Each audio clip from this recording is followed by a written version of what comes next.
There's a division for me between arts and craft, and the division for me has something to do with who are you making this thing for? And if you have an audience in mind, maybe you're not as pure an artist as someone who is making it for themselves.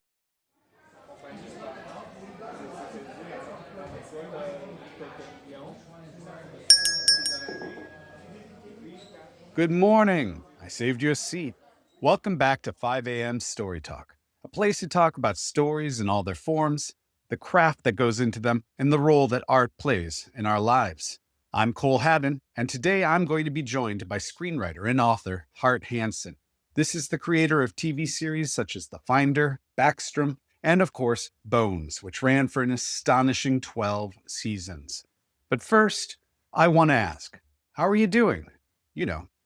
What's up in your life at the moment? This is a community, or at least that's what I hope we can build here together. So drop into the comments and let me know how your week has been. Better yet, head over to my arts newsletter, 5 a.m. Story Talk, which I publish at Substack right now. You can find a link in the show notes. You'll find my readers to be a mix of artists and art fanatics, all as passionate as I am about film, TV, fiction, music. You get it. My life's greatest passion is the arts, and I want to share that with you here at 5 a.m. Story Talk. Speaking of which, last episode, I didn't get around to explaining why this podcast and newsletter are called 5 a.m. Story Talk. Well, I might live in Australia today, but I grew up in the United States, Detroit specifically, and in high school and at university, one of my favorite times of the day was the end of a long night out with friends. We'd hit a diner, usually a Coney Island, around, you guessed it, 5 a.m. for some coffee and usually a plate of greasy food. We'd spend the next couple of hours, many of us still drunk or trying to shake off the night before, debating, sometimes arguing very loudly, about art we loved, most typically films, novels, and music. I can still hear the soundtrack of so many of these conversations. I'm talking Concrete Blonde, John Cougar Mellencamp, Blondie, Meatloaf, Motown, so much Motown, and oddly enough, given how dominant it is in my memory, the Gin Blossoms' Hey Jealousy. The point is, these late nights out, or were they early mornings, it's really hard to say.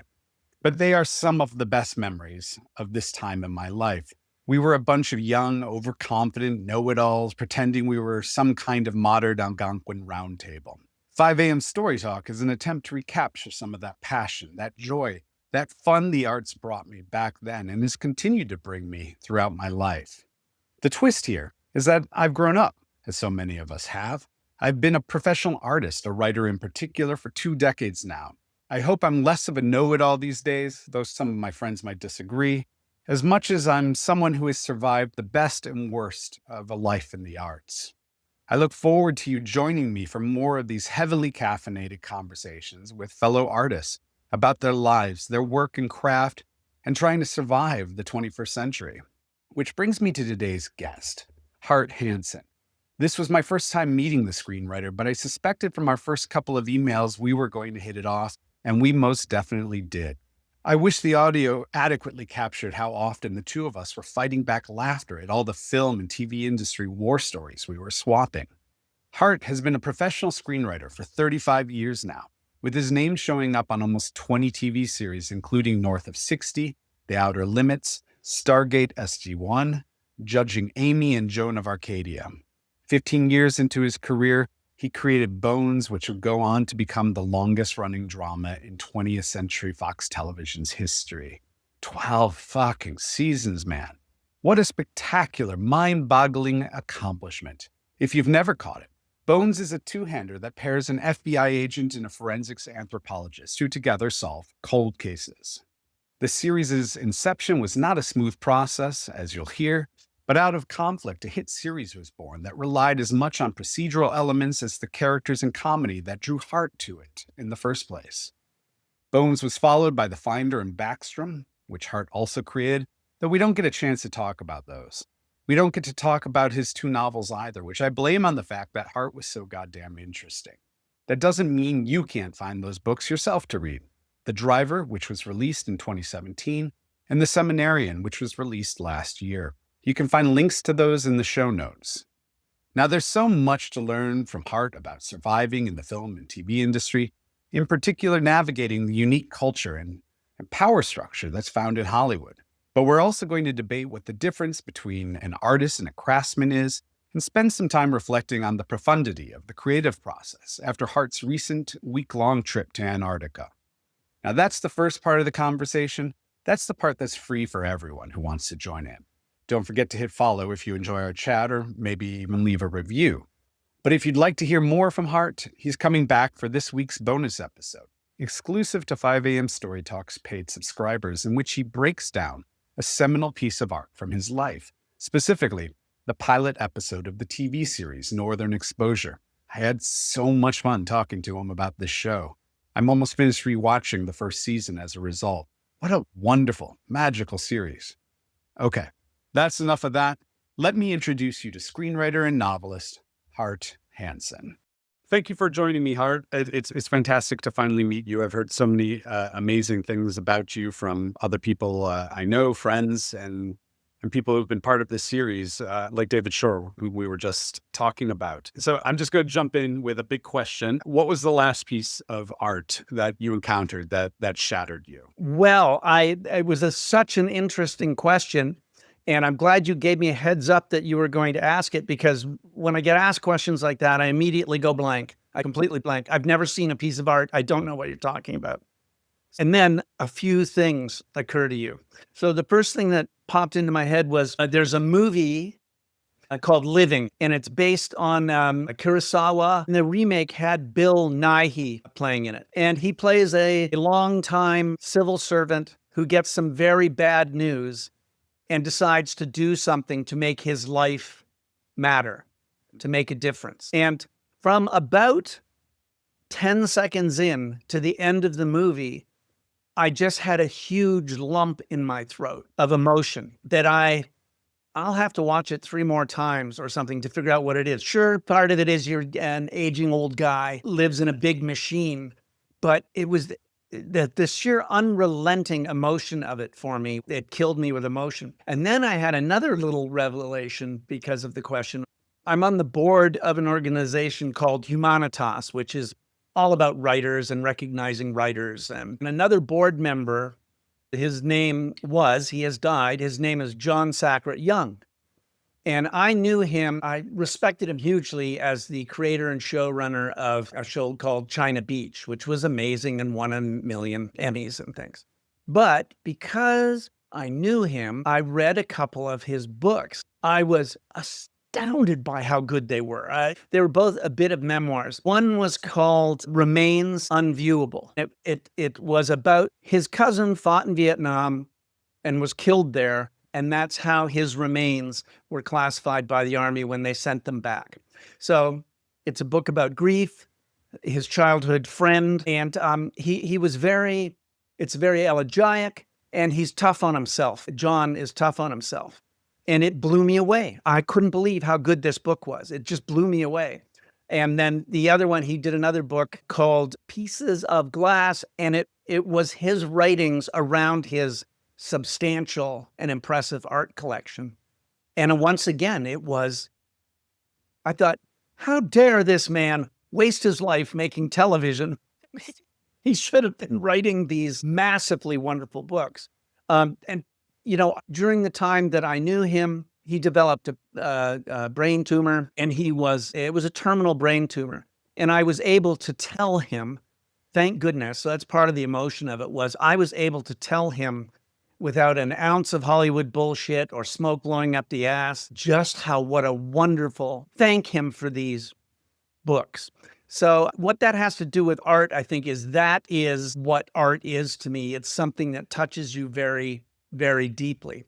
I do have a caveat on that, though, that I have argued with my friends about since I started thinking of myself as a writer. And that is, there's a division for me between arts and craft, and the division for me has something to do with who are you making this thing for? And if you have an audience in mind, maybe you're not as pure an artist as someone who is making it for themselves. And I know I've been having this argument for 30 years.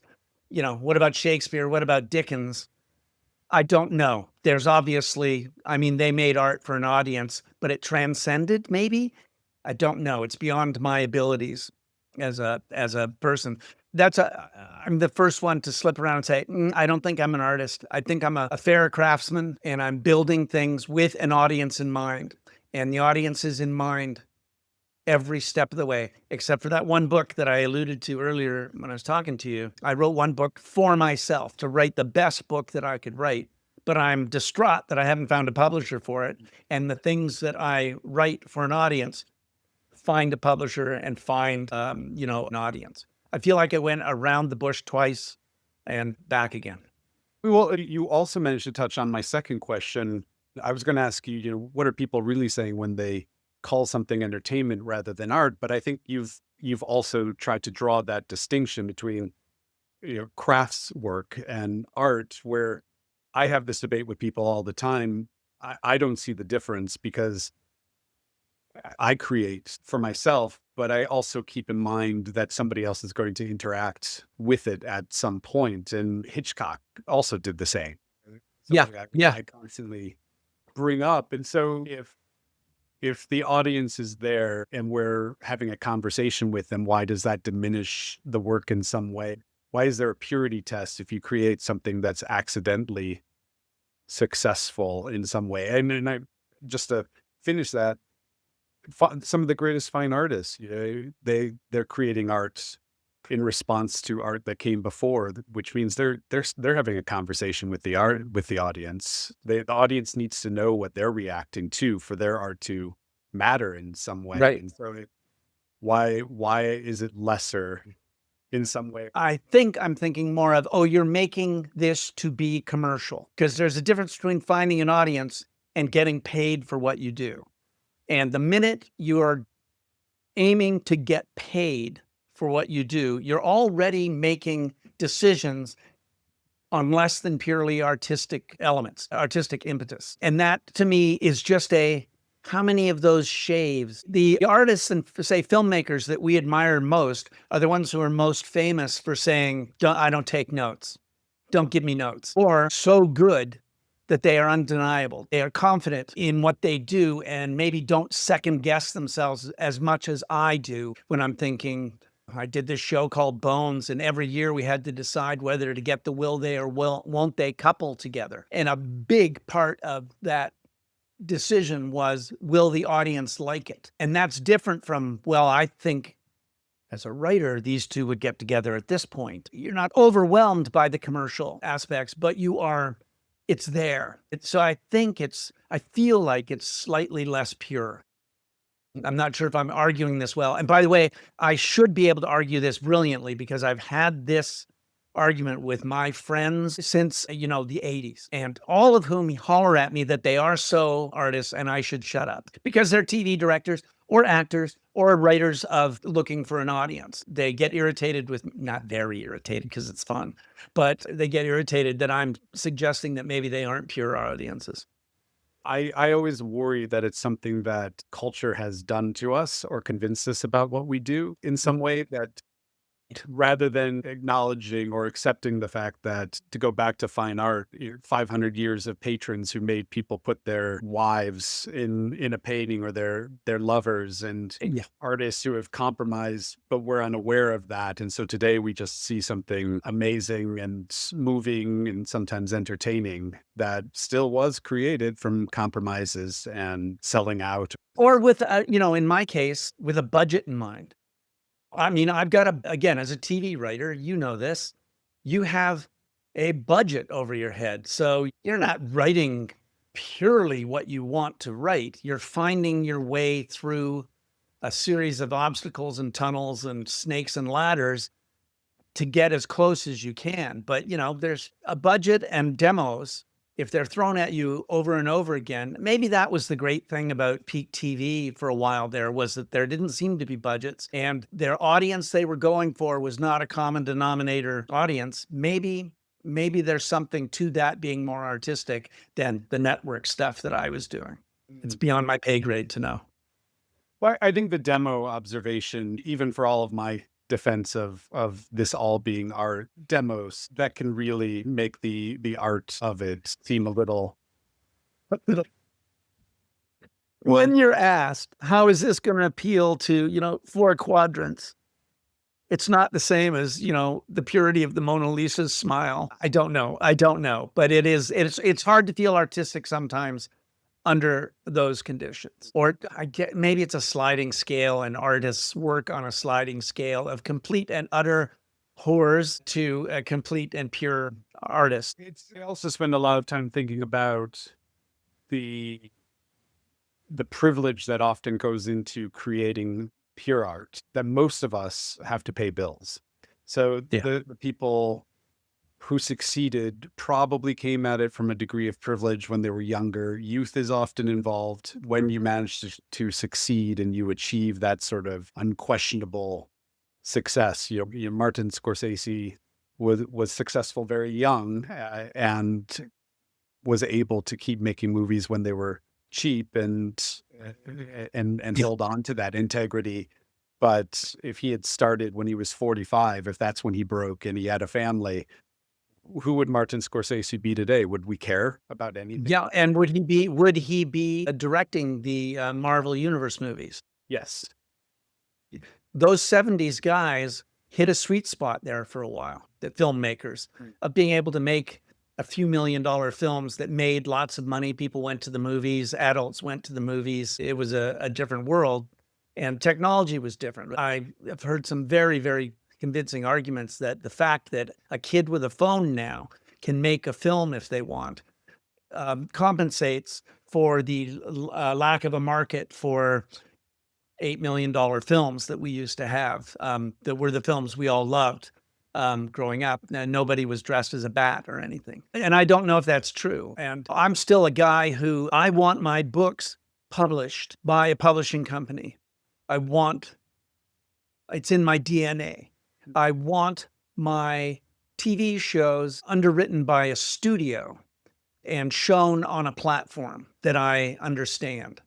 There are fewer and fewer of those, but it's in my DNA for that. And maybe I know there is, I talked to a few of them, 16, 18-year-old young filmmakers who are out making films, not staying at home writing scripts like I did and then sending them to be approved by someone, but just making the whole film themselves. And I suspect that's the future. So they have these, instead of a script being a calling card, there's a short film or something. And that's a world that is like, if I had to go do that right now, I'd have to go as usual and find help. Whereas they don't. Have you seen Conclave yet? No, not yet. I've read the script. There's a line you might remember from the script about how every cardinal has already picked their pope name, that there is no such thing as a cardinal who doesn't want to be pope one day, and you can lie to yourself all you want, but look inside. I don't trust any artist who says that they just want to publish something themselves and don't care if people read it. It's your DNA. I think it's all of ours. I just think people try to convince you they don't want people reading their books, or it's not as important as writing the book. But you don't set out to spend 2 years of your life writing the great novel so your family and 12 people on Amazon in your book. You want a readership. You want to move people. You want that reaction in some way. I think what I want is the approbation of a professional, of the editor who's proven him or herself, and a publisher who has proven him or herself. And it gives me more. I don't have the confidence to put out a book and say, oh, this is great. I know because I love it. I don't have that. I sometimes wonder if it's a Canadian versus American thing. But when I came down to the States to work, my agent said to me, okay, you have to go into these general meetings. You have general meetings where you go in and talk to all manner of people in the swamp of Hollywood. Executives, agents, managers, actors, directors. You just make hundreds of these meetings. And he said to me, okay, you have to go in and say, I'm the best writer that has ever come out of Canada. I've won this many awards. My scripts are lauded. I'm amazing. I'm wonderful. And I just said to him, I can't do that. I can't do that. I'd either start laughing as I was saying it, or maybe start punching people instead of, it's like, I can't do that. And I still find American culture to be full of people who are boasting about how good they are. And I keep thinking maybe someone else gets to decide how good you are. Shouldn't stop you from making your stuff. It shouldn't discourage you, but maybe let someone else praise you. I just can't do it. I hand in a script to someone, my partners or something on something, and they say, "How is it?" They still say that. And I go, "Let me know after you've read it." I go, "I like it. I'm handing it to you because I think it's pretty good. I think it's in showable condition." But I've been there when writers I know and love and think are terrific just go, "Oh my God, it's awesome. I am giving you gold." And you go, "How can you say that?" So, what was your transition from Canada to Hollywood like? I came down to the States and I got a job on a show with with David Kelly, who's a really good writer. I didn't like the show. I didn't like it. I wasn't enjoying myself at all. I was 40 years old. I hadn't dragged my kids down here for me to work 80 weeks on something, 80 hours a week on something I didn't like. Nothing against David Kelly, greatest guy in the world. I owe him everything. He's the greatest guy in the world. But I wanted to quit.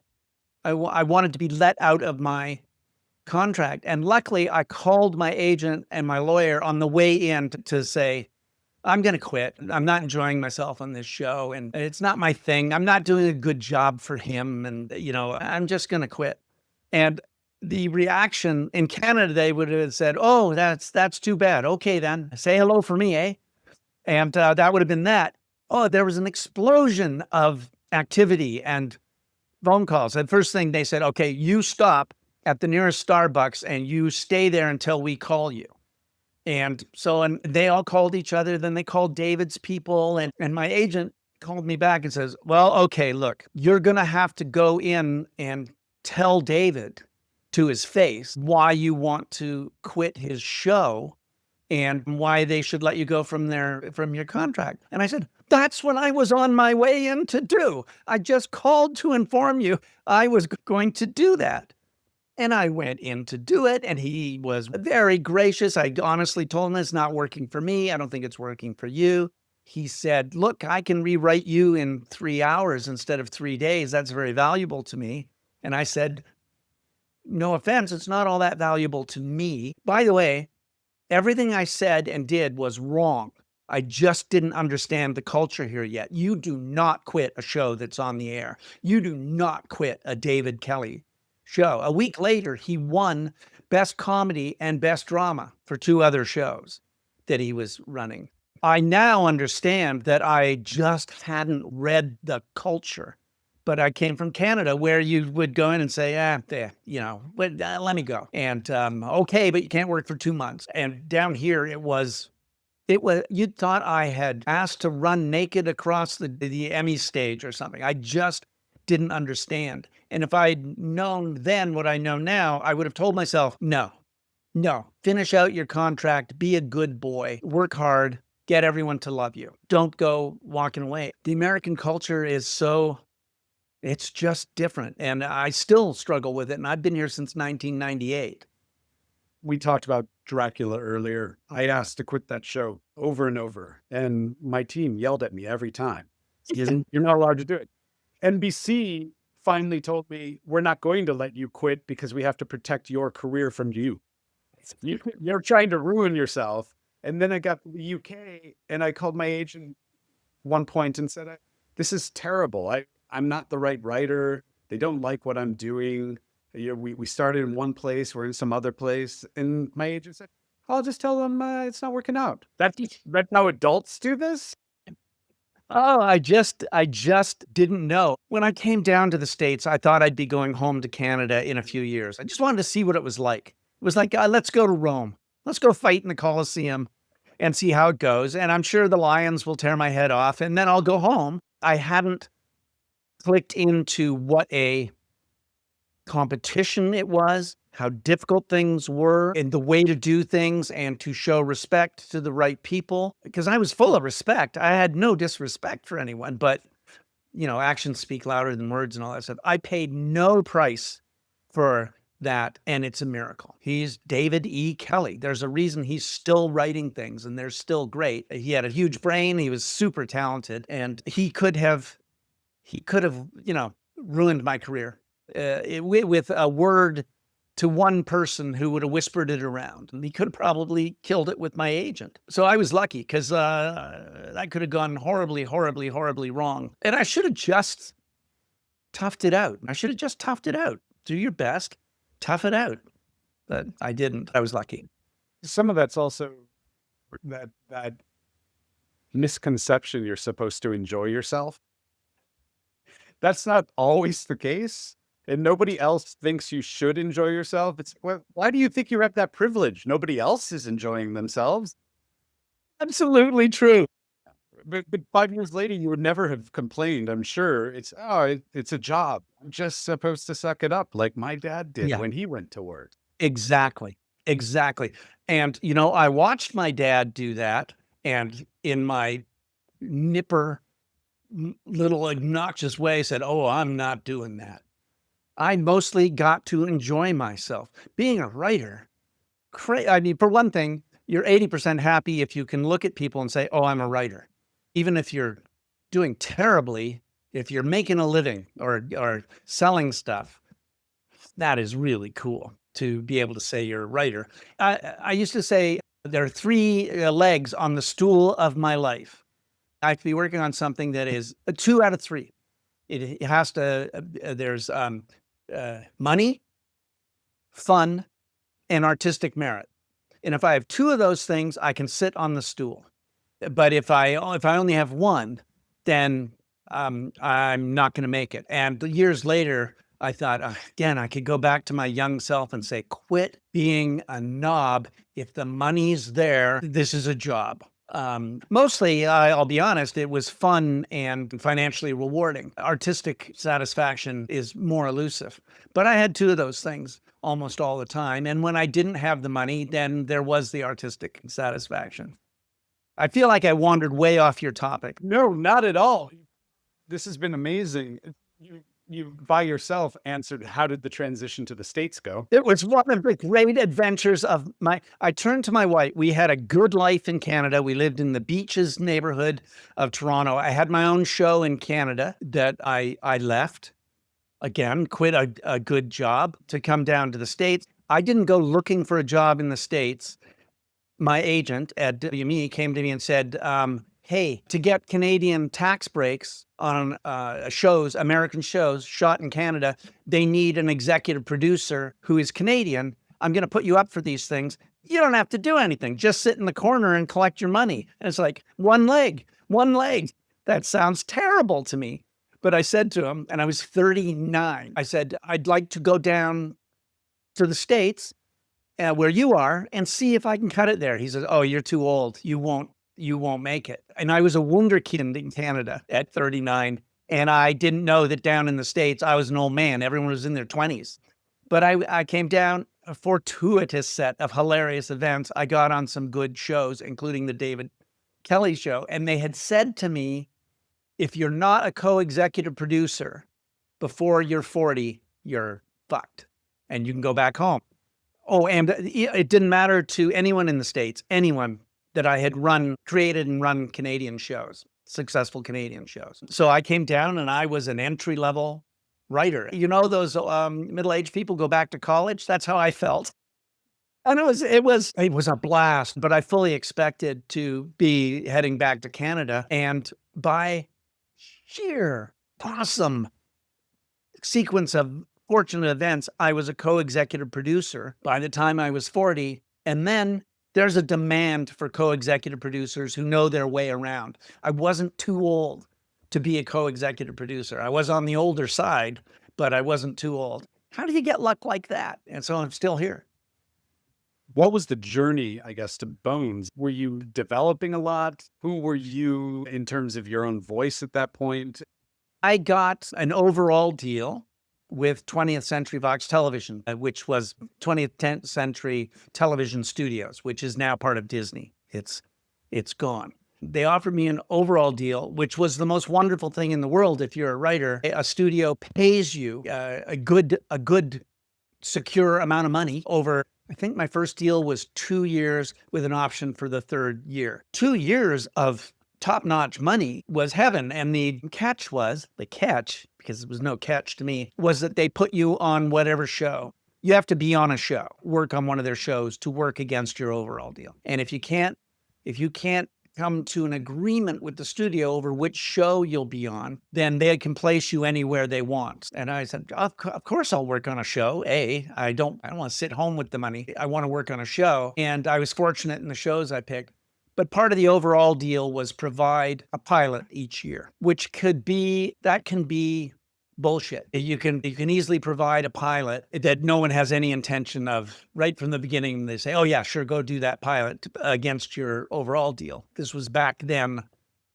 Things are way tougher now. I think I wrote a well-received unmade pilot. This is 2000 to 2003. I worked on shows, Judging Amy, Joan of Arcadia, Cupid. I worked on these shows, and then I worked on David Kelly's show, and turned in these pilots, and they were well received. I knew how to write a Canadian pilot. So I could write a pilot, and I was proving on those other shows that I was a solid producer. I hope so. I'm in my 40s. You can, do editing, you can cast, you can write to a budget. Canadians are trained to write to a strict budget. I thought every American show I was unlimited. It seemed like all the money in the world. 3 and 4 times what a Canadian show, the budget. So I looked like a genius that I could write to a budget because I was used to it. The fast version of the story is that 20th put me with a lawyer to write a law pilot. It went bad for me. And 2 or 3 things are occurring to me as well as how much to say. What happened was that I'd created this show, and then I was informed that the lawyer's beautiful young associate would be sharing the created by credit. And it was like, yeah, I'm not doing that. So I said, forget it. I'm out. And they said, okay, no, we take it back. And I said, no, I'm never going to have fun on this show again. This is going to be awful. It's always going to be awkward. It's like, I'm out. And luckily for me, the person running the studio at that time was Dana Walton, who is now running Disney.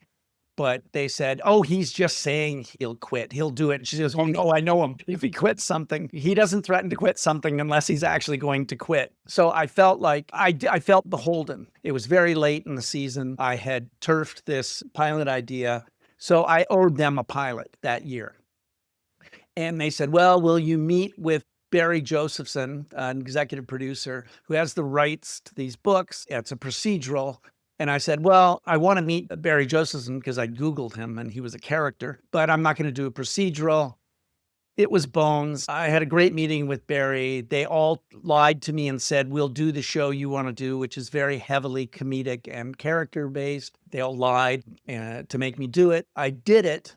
And then that's the story of Gail Berman picked it up at Fox and Bones. There's a whole bunch of stories of the struggle to keep it a character comedic show and not CSI, but it worked out. And, Bones went for, it's the longest running scripted hour that Fox ever had. No one will beat that because of the way the world is now. And that was that.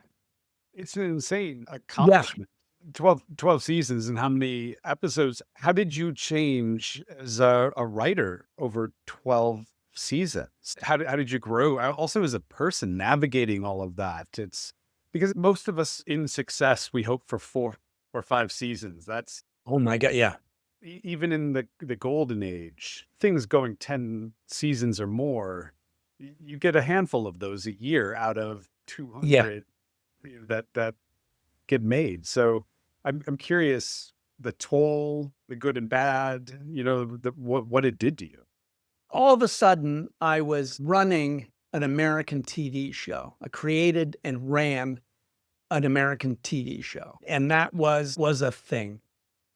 I mean, I'd run a couple of Canadian shows. The Americans are noisier. The actual work is about the same, and you have resources. So that got me through a lot, was that I felt well supported by a studio. The downside was that it took almost the full 13 episodes of the first season of Bones for everyone, the network and the studio, to say, okay, fine, do it your way, which was with tons of character and a fair amount of comedy and not a straight ahead network procedural. So again, I'm lucky. There was a lot of pressure to make it into another show in the first season. And I just kept saying, oh, I'm not your guy to do that. I understand if you have to make a change. And once again, everyone said, no, he'll buckle, he'll do it. And Dana Walden said, no, he will quit things. I know this guy, he will quit things. And then we had some success and good reviews with the goofy, funny, character-heavy Bones. It got a really, really dedicated audience.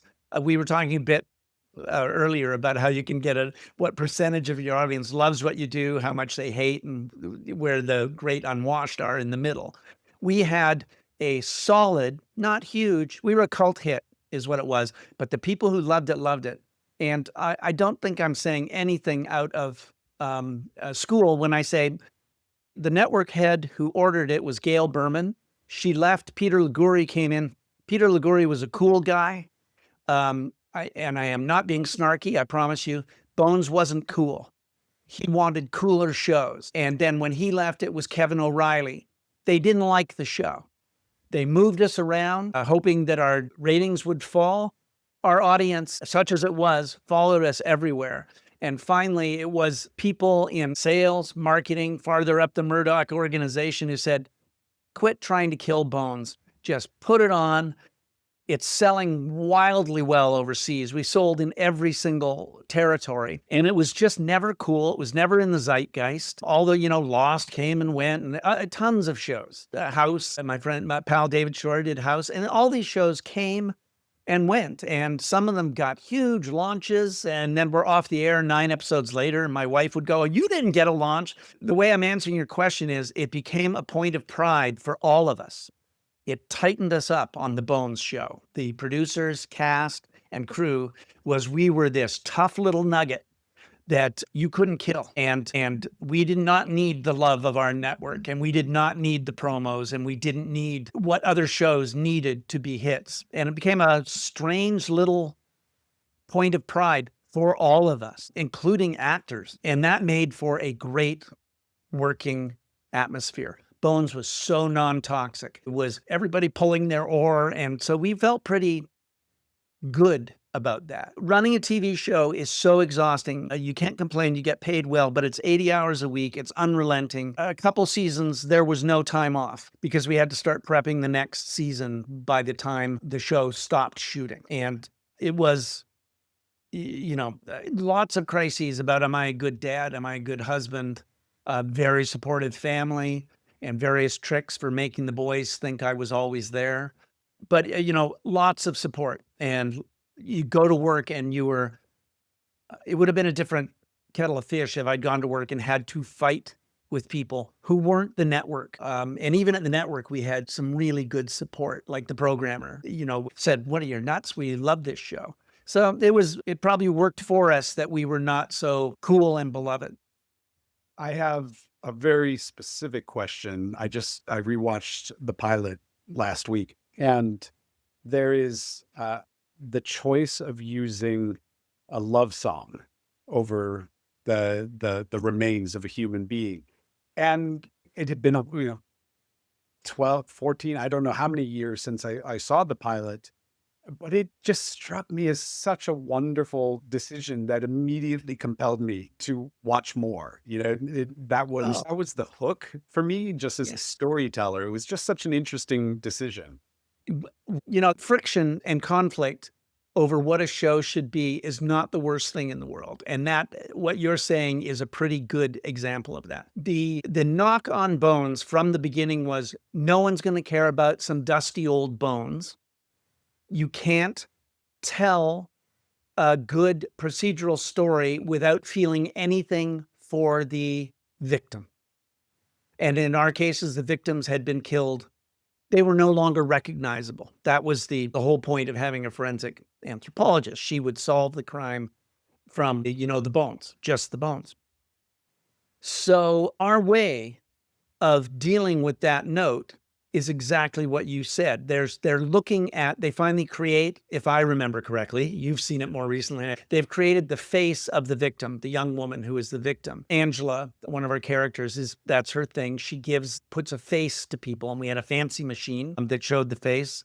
And we played that We Collide, or I forget what the song was, but it was a nice, mushy love song. And I still disagreed with them. Because it's a funny show about murder, if you identify too much with the victim, it's not funny. But our replacement for feeling empathy for the victims was to feel empathy for the people who were determined to do something for the victims. Our lead character could not sleep at night if she didn't give voice to the dead. So showing her in a love sequence with the victim got us picked up. They went, okay, can we do that every time? Can we always see how dedicated they are to giving faces to the faceless? And we looked for ways to do that every episode because of that pressure. So that's very nice of you to notice. Shout out to the network executives who kept making that complaint. So last question for now. We're going to come back in a moment and talk about Northern Exposure. And I sent you this question in advance because it's a big one. I'm an atheist, and I've read you describe yourself as a lapsed Catholic. Recently, you visited Antarctica for several days. It looked like a profound trip. Every time I saw photos, I was overcome with awe and jealousy. And so, presuming we all look for something numinous in human connections and gods and the world around us, I'm curious, have you ever found anything like that in your art, in your relationship to your work? First of all, when I say I'm a lapsed Catholic, I am severely lapsed. I am the only thing that prevents me from saying I'm an atheist is the assumption that an atheist is absolutely certain that there's no God. I'm about as close to that as you can be.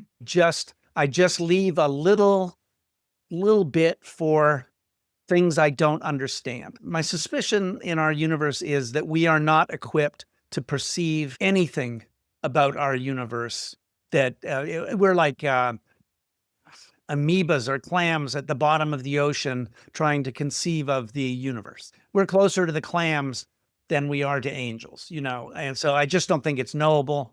Who knows? Second, not to be too dramatic about it, but going to Antarctica, this trip to Antarctica was astounding. And yes, everything you said was you were in constant amazement of what you were seeing. I'm from Vancouver Island. I've seen mountains. I've even seen icebergs.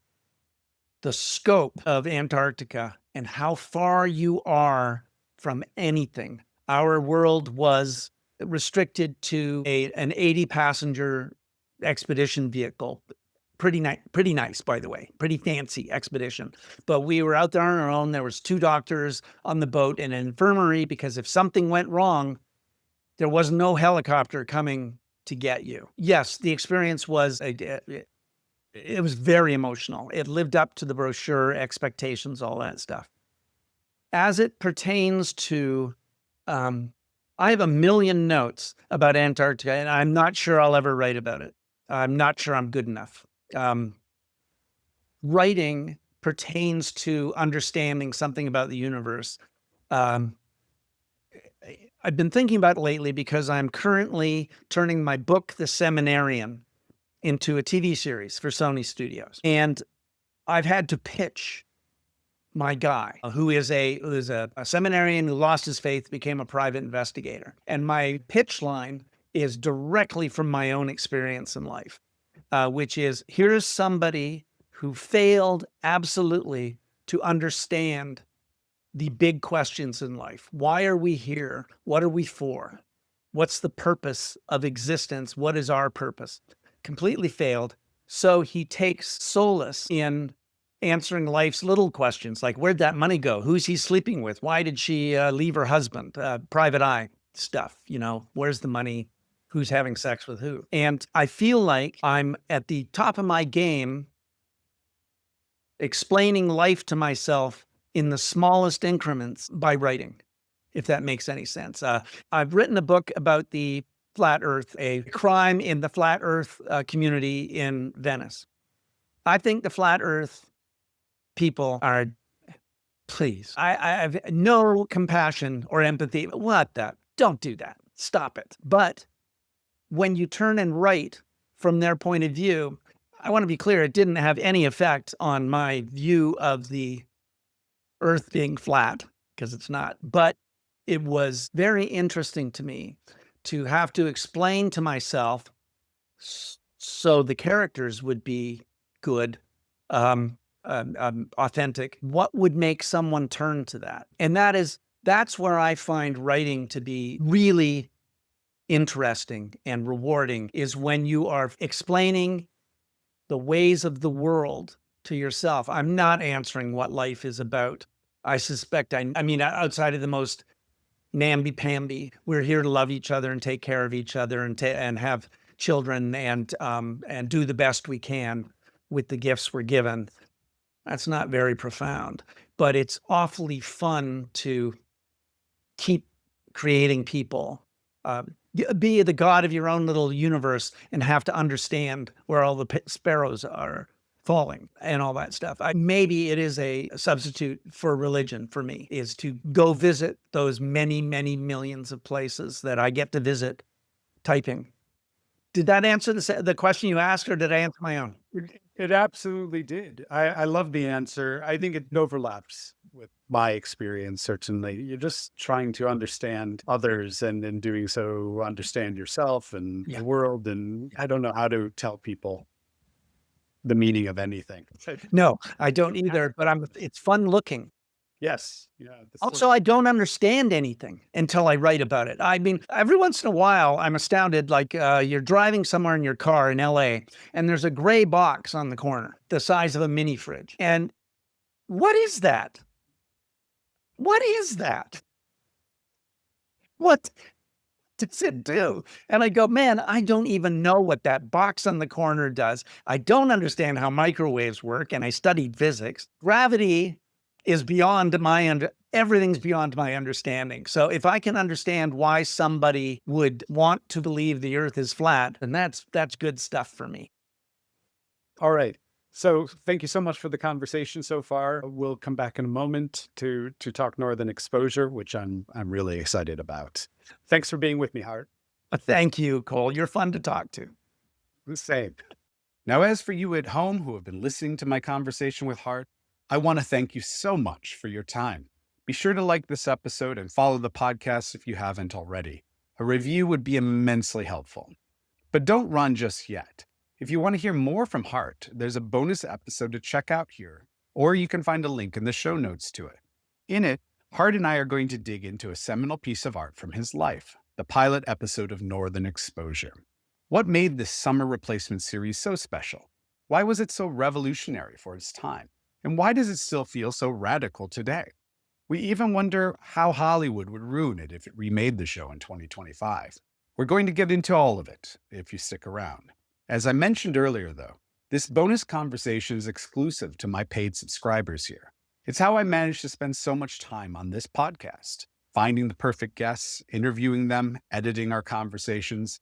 Your monthly subscription helps make that all possible, so please consider signing up for one. Alternatively, you can head to the show notes and subscribe to my 5 a.m. Story Talk Arts newsletter, where you'll get access to all my podcast episodes days, weeks, and sometimes even months early. You'll also get access to hundreds of arts articles, most of them focused on screenwriting and writing, many of them exclusive to paid subscribers, as well as the opportunity to join me for monthly Ask Me Anything About the Arts chats to hopefully help you with whatever you're struggling with as a creator. Future guests at 5 a.m. Story Talk include Are You There, God? Is me, Margaret, writer-director Kelly Freeman Craig, screenwriter and script notes co-host John August, epidemiologist and director of UCLA's Center for Global and Immigrant Health, Dr. Anne Rimoyne, and Black Dove's creator Joe Barton.